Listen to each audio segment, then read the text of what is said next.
What am I talking about, Mr. President? We have discovered, the federal prosecutors have discovered, that for the last 5 years, there has been massive welfare fraud in the great state of Minnesota. Massive. This is Capital Truthline.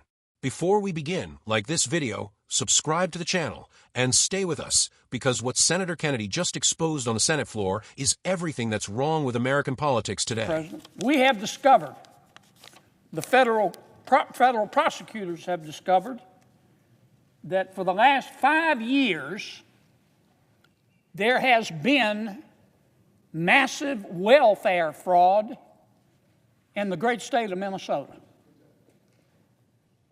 Massive. Over $1 billion of American taxpayer money has been stolen. Just stolen. They can call it fraud, but a better term would be stealing. And this fraud has been centered in the Somali community in Minnesota. Now, I'm not here to criticize the Somali community. I'm here simply to describe what happened. The Somali community in Minneapolis is about 80,000 people. They're centered around Minneapolis. And let me say it again. I'm not here to denigrate the Somali people or people of Somali ancestry just because of the actions of a few. But it is a fact that this $1 billion in welfare fraud occurred almost exclusively in the Somali community in Minnesota and was orchestrated by people with Somali ancestry. That's a fact. Facts aren't racist. Facts are facts. So far, 59 people have been convicted, 86 have been charged, and 78 of them are of Somali ancestry. That's just a fact. Now, what these criminals did they had 3 very elaborate schemes. The first scheme was centered on supposedly feeding hungry children in the Somali community. A group, a nonprofit run by some people with Somali ancestry. The name of the nonprofit was called Feeding Our Future. Feeding Our Future. Feeding Our Future went to the welfare authorities in the state of Minnesota, which of course was administering federal taxpayer money, and they said, "Look, Feeding Our Children said, Feeding Our Future said, we want to feed hungry children in the Somali community." And the welfare people in state government in Minnesota gave them the money to do that. It started out very small. But the idea was that Feeding the Future, the Somali nonprofit organization, would take this federal taxpayer money, American taxpayer money, and go to businesses, most of which were Somali businesses, in the Somali community, and set up feeding sites where they supposedly would take children to get a hot meal. On paper, it sounded great. As I say, it started out very, very small, just a few $1 million. But eventually, it got bigger and bigger and bigger. And more businesses in the Somali community signed up to be feeding sites. And Feeding Our Future, the Somali nonprofit, kept going back to the Social Services Department in Minnesota saying, "We need more money, we need more money." And at the height of the fraud, they were spending about $100 million a year. Not over the lifetime of the program, $100 million a year. There's just one problem. There were no hungry children. There were hungry children. They just weren't getting any of the money. And the businesses, many of which were Somali owned, which were getting some money to feed the children from Feeding Our Future, the nonprofit that was quarterbacking this whole thing, they weren't giving any of the money to hungry children. They were spending it. These businesses were spending it on yachts and vacations and jewelry and furniture for their home. That was scheme number one. But it got worse. The second scheme was supposedly to help people who are homeless. Remember, I said in America, when you're homeless, we'll house you. Well, that's what they were trying to do in Minnesota. A nonprofit was set up, again run by someone of Somali ancestry, and this nonprofit went to a bunch of providers who supposedly were going to provide housing. And they told the welfare authorities in Minnesota that they needed millions of dollars to house people who were homeless. And once again, the program started out small. When they started it in 2020, these crooks started it in 2020, they said, we only need $2.6 million. But then in 2021, they said we need $21 million. And in the following years, they said we need $42 million the next year, then $74 million to feed, or rather to house the homeless, then $104 million a year. Not the total scheme, a year. There's just one problem. None of the money was going for housing. None of the money was going to help people who were homeless. These providers and this nonprofit that was coordinating it just put the money in their pocket. But there's more. They came up with a third scheme. This one makes you want to throw up in a potted plant. This one's centered around autistic children.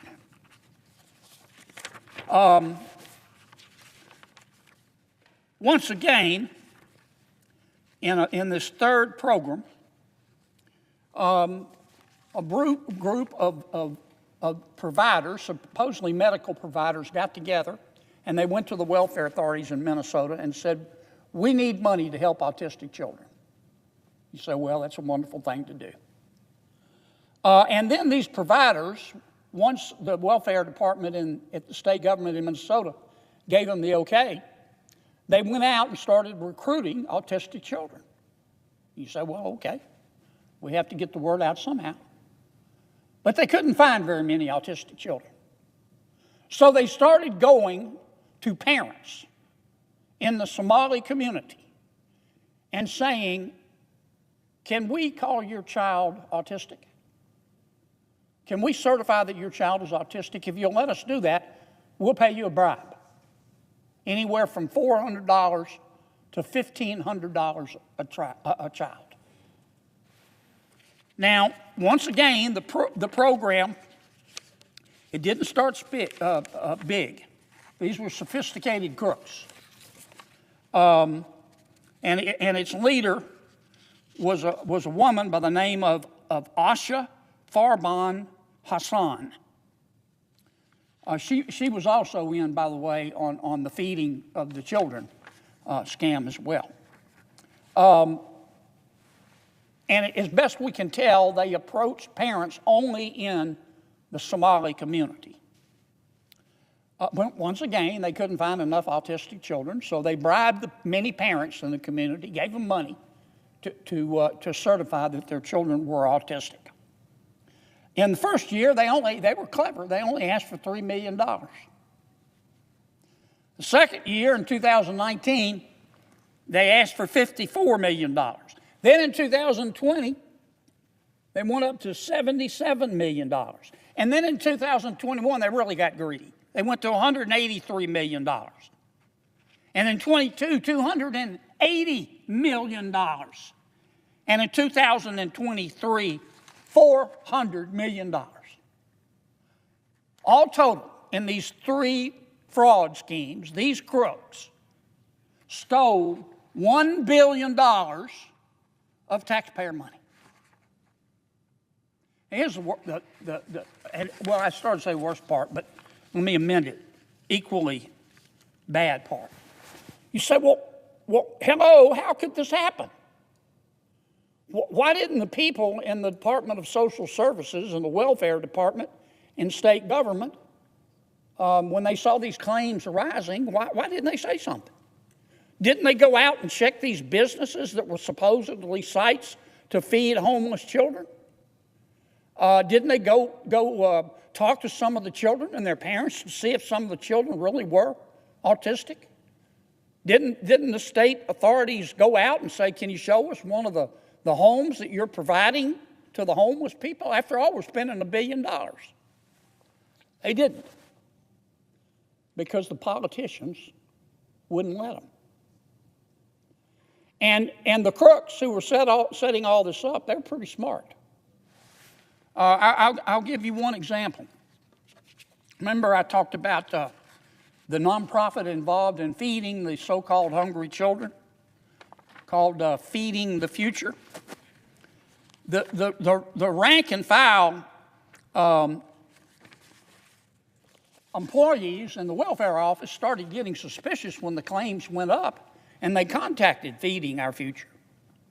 And they said, hey, what's going on here? You know, we're going to start cutting off these claims because it's getting a little bit expensive. And you know what Feeding Our Future did? They threatened the employees. They said, if you cut off our money, they sent them an email, and they did it by phone. They told the state agency that failing to promptly approve new applicants from minority-owned businesses would result in a lawsuit, feeding accusations of racism that would be scrawled across the news, sprawled across the news. Feeding Our Futures went to the state and said, if you stop giving us this money, we're going to call you racist and we're going to sue you, and you don't want to be in the news. Senator John Kennedy lay out the Minnesota Somali fraud scandal, and what he said was blunt, uncomfortable, and absolutely necessary. This wasn't political theater. This was a reality check.